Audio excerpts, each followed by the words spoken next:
Good morning, cricket fans, and welcome to the Catch It podcast.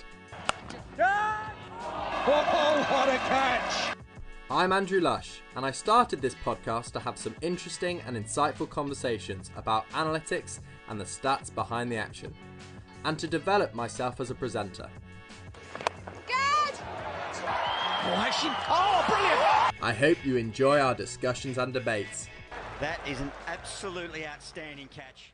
Arjun Verma, welcome to the Catch It podcast, the COO of the great app that I use in most of my days at Lancashire Cricket now, with the Northwest Funder, the Full Track AI. You've worked with, a little bit of an intro, you've worked with the White Ferns cricket team, you've worked with Cricket Australia, you've worked with various different teams in the England setup. How are you doing today? Doing fabulous, and thanks for having me, Andrew. Oh, absolutely. So from looking at your record, you work with multiple, Full Track is now integrated with multiple different English first class counties, Australian state sides. I've seen various different Indian players and players who play in the IPL posting about it on their socials. How does that feel to that you have a product that is being used so widely in the cricket community? Yeah, no, it's absolutely so. As you're probably aware, most of us in India grow up dreaming of being cricketers, and that dream was not to be for myself.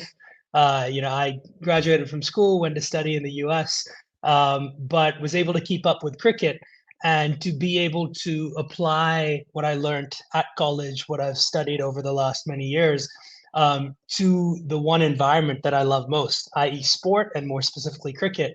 It's fabulous, and when you start out as a young company, probably the biggest validation you can have is that the best players in the world want to use your product. And we were very fortunate in that we were able to, one, get that validation very early, and two, use the iterative feedback that we got from these environments, whether it's the domestic teams in Australia or the counties in the UK and such, to enhance the product and eventually build it up over time. And now we have, I think, over 100,000 people using it across the world, with, of course, our marquee customers being all the professions that you mentioned. We'll get all back into everything Full Track in a minute, but I just want to take it back to those days before you were a co-founder of a leading AI ball tracking software and app. Tell me about your upbringing and tell me about what kind of sparked that love for cricket and, well, sport in general. Absolutely. So I grew up in India. We have about 1.5 billion people here, and there's 1.5 billion cricket fans, and I was one of them. To be fair, my love for cricket was probably most sparked by my grandfather, and he was, he played cricket till the age of 52, sort of club cricketer like many others, and then, instilled that love within myself, many other members of my family. My uncle played cricket, his kid, my cousin, he plays for Hong Kong. So cricket has been really, really deeply ingrained sort of in the family since I was really young. You were never going to be a footballer then? No, not as I recall. It was never on the horizon. I don't think I was ever going to be a cricketer either, just because I wasn't good enough. But there was always going to be cricket involved in your life. Yes, there was always going to be cricket involved. In fact, a lot of my closest friends growing up, in fact, every single one of my closest friends growing up, either has played cricket professionally or has tried to. And so, cricket has been deeply ingrained, sort of family, friends, everything. And when I went over to school, to college, that is, in the US, no less. And this was back, 5, 7, 8 years ago, when cricket wasn't as far and wide and popular as it is now in the US. I became captain of the cricket club at my college, and so I always kept up with it. It's always been this spark in my heart for cricket, all the way leading back to my grandfather, who instilled it in all of us. But yeah, that's sort of the roots and where the cricket comes from. A rich history of cricket in your family. Going on to your schooling in the US. So you went to Harvard, is it? And you went to Harvard and you studied computer science. What was it like going from living in India to going to college, or I'm going to call it university because I've never called it college in my life, to university in the States. What was it like being in that environment at Harvard and studying computer science, but still with that love for cricket in you? Absolutely. So the great thing about liberal arts in the US, and Harvard is a liberal arts college, is that sort of they promote, fields of learning and disciplines in a vast array of things. So it's not a trade school where you're just studying what you're studying, and that's where your focus stays. So not only do we learn from different fields, whether that's, while I was at Harvard, I took courses in geography and religion and sciences, and I studied computer science, but you sort of do a diversity of things. And similarly, they support extracurricular activities like your sport, etc. So obviously, we weren't a varsity sport. But varsity sport is heavily funded at a lot of colleges in the U.S., including Harvard, and so is club sport, and that's what we were. Because cricket isn't a varsity sport in the U.S. yet, we hope will be someday soon. But yeah, so it was a fabulous experience as it pertains to going from India to the U.S. I'd been fortunate that my sister had actually gone there 5 years ago, so I'd had sort of through her a lot of support and experiences that had helped me in the transition. That's quite funny because I live in Manchester now, and my brother had lived in Manchester before I moved here. So it's always good when a sibling goes there and can test the waters first. Absolutely. So that always made it easier. It's like when an opener comes in, lays down the foundation for number 3 to come in and then play a nice innings. You can then walk in and be like, right, okay, I know what's happening here. Subman Gill has actually taken off the lacquer of the ball. If you're calling my sister Rohit Sharma and me Virat Kohli, I'll take the compliment. So you had your time at Harvard in terms of got many experiences, and I was looking down your resume, and one thing that stood out, you did an apprenticeship with the CPL team, the Jamaica Talawars. Yes. How did that come about? And what was that like? The players that I looked down the team list, the team got to the Eliminator in 2018. You were working with players like David Miller, Ross Taylor, Glenn Phillips, Shahid Afridi, and West Indian greats like Andre Russell, Samuel Badri, and Kimar Roach. What was that like, and how did that come about? That was one of the most random yet memorable experiences of my life. And as I said, a lot of my friends back home in India have pursued professional cricket, are pursuing professional cricket, and such. But that was a fairly high level of cricket. I didn't actually play on the team, but I was in the training squad for the couple of weeks before the tournament started. Oh wow! The how that happened. I thought you were like an intern-esque. Like, I thought you were like working around. I didn't realize you were actually in the training squad. That is incredible. So the American College Cricket League, which at that time had some 1,400 players, fairly well organized league back when I was playing. And as I said, I was captain of my college, and so I was fortunate in 2018 to win MVP, Most Valuable Player, for that year across the league. And the award for that was to travel to Jamaica and participate in the training camp for with the Talawars. And I was fortunate to be that player. And I was at Sabina Park with many of the players you mentioned. Some of them hadn't actually showed up for the training camp. So as I recall, GP, Glenn Phillips, Imad Wasim, Ross Taylor, Andre Russell, they were all there. And maybe one of the highlights. Pretty good names. Oh, absolutely. Every time someone asks me my sort of highlight in my whole association with cricket, it's not full track. It's back when I was playing this practice training game in Sabina Park with the Talawars, and there's a scorecard somewhere out there. I may never find it. No one might ever find it, but there's a scorecard somewhere out there where it says bowled Arjun Verma, caught Andre Russell, and the batsman was Rovman Powell, and that was by far the highlight. Dig on Cricket Archives to see if we can find that. Cricket Archives is a great site, but it delves deep. And weirdly enough, I found my grandfather on there, which is goodness, wow, that is incredible. What minor counties? So oh goodness, what county is that?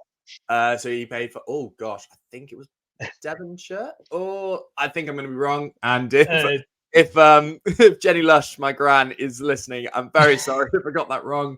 I might be Berkshire. No, Dorset. Last answer. I'm going to go Dorset. Not sure. Think I'm wrong, but I know for sure he scored. It wasn't much of a batter. He was a bowler. And later in his career, he didn't really progress because he had a hip problem. But he struggled with that for quite a while. But he scored a 70 not out against one of the other minor counties, and I was just like, wow. I was saying, never knew he had it in. But that's an incredible experience for a young cricketer to go and train. Did you ever think that from growing up in India, you'd be on the same training pitch as the likes of Andre Russell? Oh, absolutely not. In fact, that was something that was, as I said, one of the most random but memorable experiences of my life. And I mean, fabulous for the American League to have that tie-up. And I think they still might actually be sending one player every year to Jamaica or somewhere in the CPL.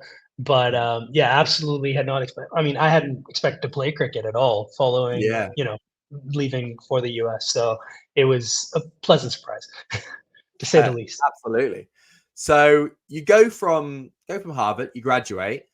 What was the inspiration for Full Track, and what was the moment that you were like, I can see a break in the market here, or what was that spark moment? Absolutely. This is a story with one of my co-founders, of course, whose name is Vic, and so he was 3 years senior to me. He was the guy who'd given me captaincy of Harvard Cricket Club when he graduated. So it was a Harvard affair then. And so he'd gone and worked at this company called Second Spectrum in Switzerland, where he built ball tracking systems for the NBA, for the EPL, and such. And so he's now a PhD, but even back then he was this expert in computer vision and AI.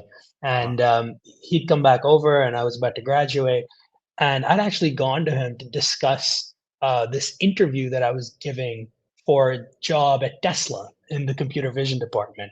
And so that's where it all started. And while we were catching up and chatting, it's that little company Tesla, tiny little, really niche, very niche. Yeah. But also focused on computer vision stuff like Full Track, as you know, similar sized companies. pretty similar space, like looking at ball tracking. So I'd gone to him to chat about that, and we were sort of reminiscing on our days at Harvard Cricket Club. And one of the big things that we always competed on was obviously how fast we bowled, because we were both fast bowlers, or medium fast bowlers, probably more accurately. And so as we were chatting / arguing, he started telling me about how sort of those sorts of arguments that we know are widespread across essentially the entire world, where grassroots cricketers don't know really anything about the data and that their speeds and things like that. Even till date, we see this every day. Like, grassroots cricketers are guessing how fast they bowl based off of what they've seen on TV.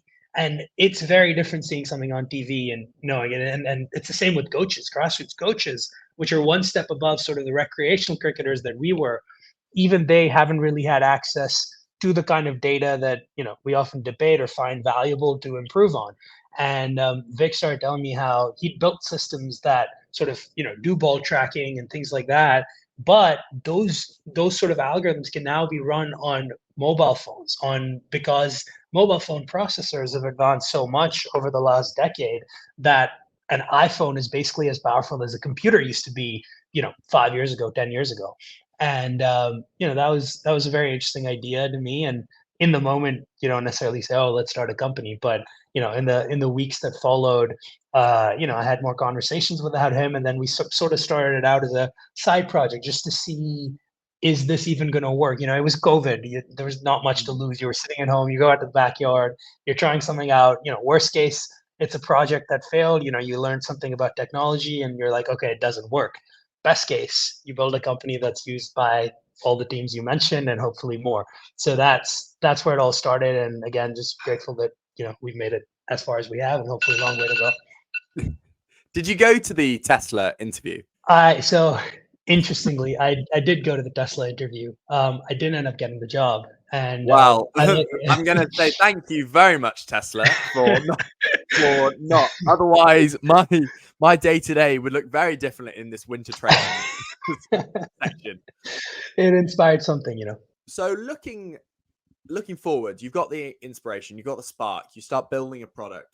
What would you say is the hardest moment that you found with your co-founder? Sorry, I've missed his name. Vic. V-I-K. What was the hardest moment that you and Vic found in your progression to where you are now? Oh, that's a loaded question. I don't think I could narrow it down to one singular moment. Honestly, some of the hardest moments have been in the last few days, and there's always a hardest moment, and there's always a fabulous moment, and it's this constant wave of, it's usually a wave that progresses upward. So what used to be considered a big deal is now sort of a smaller deal, but there's just hard moments along the way. I would say if I really had to pick, there were moments early on where, and this is true. So now we're launching a match technology. Currently we work in the training environment, but soon we're launching a match product. And in every case of launching a new product or a new feature, there's a period of iteration. So, you put something out there and you sort of get users' feedback. You try to see how the market takes it, and then you iterate on the product. And your vision for the product, whether that's your vision for 6 months down the line or 1 year down the line or 2 years down the line, is always going to be different from what a random person who doesn't work in the company or on the product views the product as. So if I come out to you today and I say, all right, I'm going to track how far the batter hits it, and I know that there's XYZ that can go wrong, when I give that to you, you're not going to view it with that. You might, but the average user is not going to view it in that light. Yeah, in that light. And the potential, exactly, the and village cricketer. Exactly, and exactly, and as is the case with all AI, things develop over time. With data, the AI gets better. With iteration, the technology gets better.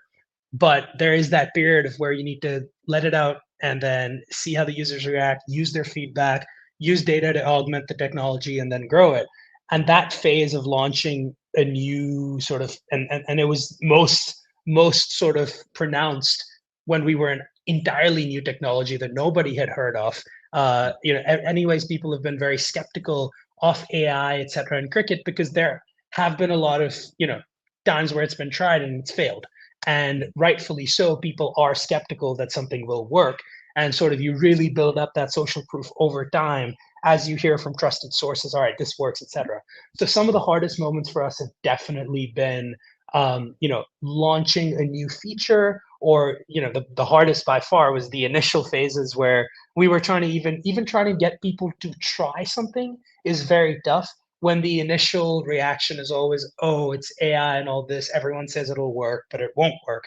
And that's why for us, the absolute biggest priority when we were really small and really young was accuracy. The only thing that mattered was accuracy, because that is the one thing that had never actually been provided. And once we could build people's trust on that, that's when things sort of, doubled over like dominoes in the sense that, one, so to say, respected person in the space used it and said, oh, this actually works. And then they tell someone, and then that someone tells someone. And over time, that network spreads. Obviously, it took us now 2-3 years to do that. But, the initial phases of getting people's trust, even to just try the product. I'm not talking about use it recurrently. I'm not talking about pay for it. I'm saying even just to try it is quite a hurdle when it's a new technology, and people can't align, obviously, with the vision you have internally of where the product will go and how it'll improve. So that was sort of where it all, I'd say the hardest moments were. Yeah, I can understand where you're coming from with that. Can you remember which was the first professional team that kind of took a punt on you? Or absolutely, and always grateful. Chris Heighton from Derby County Cricket Club. Yeah, and he's, at this point, I know him quite well. He's been a dear friend, and most importantly, he's been brutally honest about the good and the bad about the technology. But the one thing that he did, which then led to sort of Giles Lindsay, who was also sort of from the same network, and now with the Rajasthan Royals, those two sort of took punts on the technology early on, and I think they were in that regard pivotal in terms of growing the social proof that we have now, Yeah. and also just our own confidence in the fact that this can be used in professional setups. That's interesting, 'cause I always thought it was the Australians that came on board. The Australian statesides came on board first time, but it was Chris when he was at well, he still is at Derbyshire, but when he was at Derbyshire with Absolutely. as the analyst in their first team setup. Absolutely. So it was the Australian sides, once they picked up on it, were very, very quick to sort of Yeah. spread across, all the states and all the sort of national setup, et cetera. But the Chris was the first one sort of, in the back end to use it. And then we have partnerships with a number of the Australian states. And the reason that you might have seen more of them is because they have very large followings, and we do have social partnerships When you with have them. Rashid Khan trying out your app, it's a little bit better than a player at Derbyshire. No offense to Yeah, Derbyshire Cricket, they've got a great setup there, but it's a little bit of a different yeah, situation. we've been fortunate again, to work with the strikers, which is where obviously Rashid Khan was, featured in one of our ads. Yeah, you have And Amanda Jade Wellington, who played for us yep, last year at the Manchester Originals. a- So I absolutely, was very absolutely. excited when I saw her on one of the videos. It was Yeah, no, actually that's great. before we signed her. So when we Oh wow, did sign fabulous. it, yeah, I was very excited when she came on board. But That's fabulous. so with that kind of you talk about your in-game product. Mhm. How is that looking, and where does the future look like for your idea? And I'm sure you and Vic have constant conversations about this, but what is the future looking like for full track AI? Absolutely. So, when we started out, to be fully honest, we didn't even expect to ever be able to do matches. Reason being, um, when There's a when you lot of use it in elements. There's a exactly. lot of So elements, and there's a lot of elements, and just taking away all the human elements, the technological elements. When you're using it in a training setting, you're putting it on a tripod. That means the phone is stable. But when you use it in a match setting, you can't put a tripod there. And so the only way to do it is you put it on the umpire in some shape or form, and then come questions if how do you put it on an umpire so that it's not obstructing the umpire, it's not annoying to the umpire, it's not a lot of work for the umpire. So there's all those human questions, but most importantly, there's a question of the umpire is moving, so the phone's not stable anymore. And fortunately, we have an incredible R&D team in the US, and they were able to build stabilization algorithms that now allow us to do the exact same thing, but from a moving camera. And so that is what has been beta tested recently and is now being released sort of in various parts of the world, with a lot of our existing partners, et cetera, as well. And yeah, that's sort of the next big the step next in the full next track. big step. Absolutely. So, people have all the way from pro to club cricket to school cricket. Cricketers and coaches have adored sort of what we've offered, but there is no doubt that offering that for matches is 5 times more valuable. And, that's great. And I mean, even when we used to pitch to investors back in the day, we never mentioned that, someday we're going to do matches. But now it's sort of this windfall thing where, you know, we know we can do matches, and the market is just to be fully honest, the recreational cricketer doesn't even fall within our market for the training product, because the truth is recreational cricketers like myself, we don't train. We'll go on a Sunday and we'll play a match, but we don't train. We don't It's we not. don't care about our We we, do not. we're Whoa. we're there we're Arjun, there are you saying the recreational cricketer is not out there 3 times a week training their guts off? the truth is we will go to a match on a Sunday expecting to play a Virat Kohli-esque innings, be absolutely dreadfully annoyed when we don't, and then come back the next week without a single day of training and expect to do the exact same thing we failed at the prior week. And eventually, you come to realize the recreational cricketer does not train. and they don't care about training data as much as you might hope, but they care a lot about data from matches. And so this is sort of one of the, we obviously have what we call the badgers in every club. In every team, there's maybe two badgers who will look at the data, who will want to use full track, who do love sort of having the videos from every training session, etc. But you will have 11 people who want the wickets that they took in a match, or who want to see the speed that they took those wickets at, or who want to see their batting highlights from those games. And so our match product really opens up the entirety of the cricket market, and that includes state ball and tennis ball as well. And so that's where sort of full track is now headed.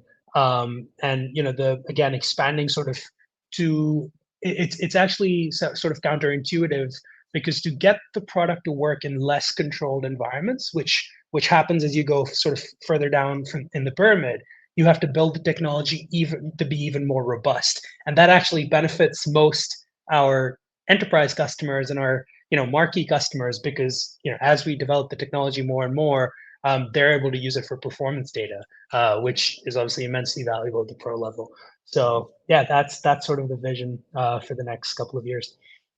Just to pull you up on one thing there, I'll pull you up, just to ask you kind of, so tape ball cricket is insane in India. There are a couple of IPL players that have been scouted from tape ball leagues and stuff. Did you play tape ball cricket growing up?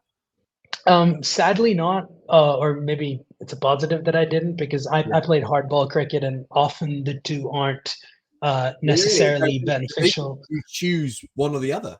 Oh, no.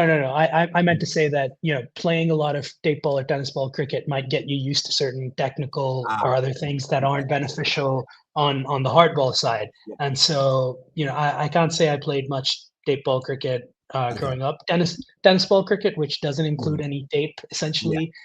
I did play about just doing that. Exactly. And so that sort of, when I don't think I could think of one person I know in India who grew up not having played some tennis ball cricket. But, I was never super serious about sort of that sort of thing, just because when I played cricket, I wanted to play sort of the hardball format. Yeah, understood. And just, you talked about, you're obviously a tech company based out of the United States. How do you feel about the growth of cricket in the US and the growth of leagues like the MLS? How do you feel about American soccer? The MLC, the American, the Major League Cricket. How do you feel about the growth and how that's going to change the cricketing landscape? Yeah, for sure. So, I mean, how I feel about it is obviously immensely positive. Quite happy. I'm very happy about it as an American cricketing company, with America being the largest sports market in the world, where now the second most followed sport in the world is sort of expanding. It's fabulous for the sport. It's fabulous for us as a company, and very excited about it. As far as sort of specifics go, the 2024 World Cup, T20 World Cup, and the 2028 inclusion in the Olympics. Those are obviously the two big events. Besides obviously the MLC, which has been in the works for many years now and has finally come to fruition, and looked like the first season was incredible. So all of that is just creating this whole massive hype and environment around it that hopefully just propels the sport up. Sort of similar to how MLS was, a decade ago. Everyone was talking about it. Everyone was following it. I've had a lot of friends from the US, born and bred in the US, no links to sort of, they don't have origins from cricket playing countries, from past generations. They've really been, I had this friend from North Carolina that I used to play basketball with in Boston. And, one day he sort of had a chat with me about what I do. And he was like, "Oh, cricket, I actually watch it." I was like, "No way." And he's like, "Yeah, every now and then there's this league that comes up and I watch it." And it was, pleasant surprise. And, if, that sort of thing is happening at scale, I can only imagine that it's going to be a very, very positive outlook for cricket in America in the coming years. Well, I'm just conscious on time, and thank you very much for the time that you've given us today. Absolutely. What are the next kind of, for anybody listening, what are the next kind of things that people can see from Full Track in the next couple of coming up in the next couple of months? Yeah, for sure. So again, as I said, the match product is sort of dead center focus for us right now. So what you should see, and so this is really the craziest part. We've actually built. You've probably used full track a lot in your training environments, and it is heavily accurate because we focused on that for the last many years. But it's still the fully automated algorithms that we currently run were not accurate enough to do DRS, because DRS you're talking about inches. That's when you're talking about picking sort of whether or not someone's out in a grassroots cricket match, or any cricket match, you're talking about inches. Whereas our technology currently is probably accurate to about a ball. And so And we've actually now the way that companies like Hawkeye do that is with the multiple. So exactly. when I'm turning up early for a day in for example in the 100, I'll Yep. see the Hawkeye analyst, and he will be tracking the cameras from multiple angles on the pitch. How have Yep, you absolutely. around that?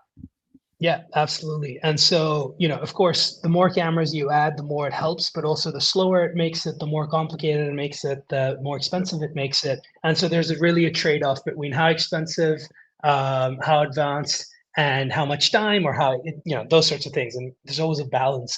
Unfortunately, again, with the advancement of both cameras and the processing chips in phones, we're able to do now a lot more from a single camera than we would have 5 years ago. And it's the same for any technology, whether you're using 5 or 6 cameras. The point is, as the cameras get better from a single viewpoint, and as the processing chips get better, you're just going to get faster, cheaper, and more accurate from a single camera. And fortunately, we've been able to develop more advanced algorithms that are much more expensive for us to actually run, but they're actually much more accurate and can be used even for DRS at the grassroots level, which is, we believe, will be massive over the coming years, because you can imagine going to a second 11 club cricket game and the umpire having a full track phone sort of in their chest pocket. And not only are you getting all the data from the speeds and the swings and the pitch maps and all of that, but you've worked all Sunday. You haven't trained a single day, but you've waited all week to play. You've worked all week. You've patched the captain's messages to come to net, and then and then you show up on a Sunday and you get given out second ball, incorrect decision in your second 11 match, and your whole week is ruined. And it's not ruined because you didn't train. It's ruined because the umpire's decision may have been a little questionable, or you're the umpire and you've actually given the correct decision, and this annoying player is blaming you for the incorrect decision and blaming you for ruining their week, which is equally bad. In either case, the solution, and that's what DRS did many years ago in international cricket, but the solution is an objective, accurate solution for grassroots DRS, and that's what we now have, in addition to all the data and smart video tools that we already offer. So that's hopefully what you should look out for in the coming year, across the UK and hopefully the world. that is very exciting. Thank you very much, Arjun, for joining us on the Catch Up podcast. It has been a brilliant 30 minutes. I've really enjoyed this, and I look forward to that coming out product, and hopefully very soon we'll see in-game DRS, and I think it'll be incredible, and it will change the game. Thank you very much. Thanks very much, Andrew. It was great being here.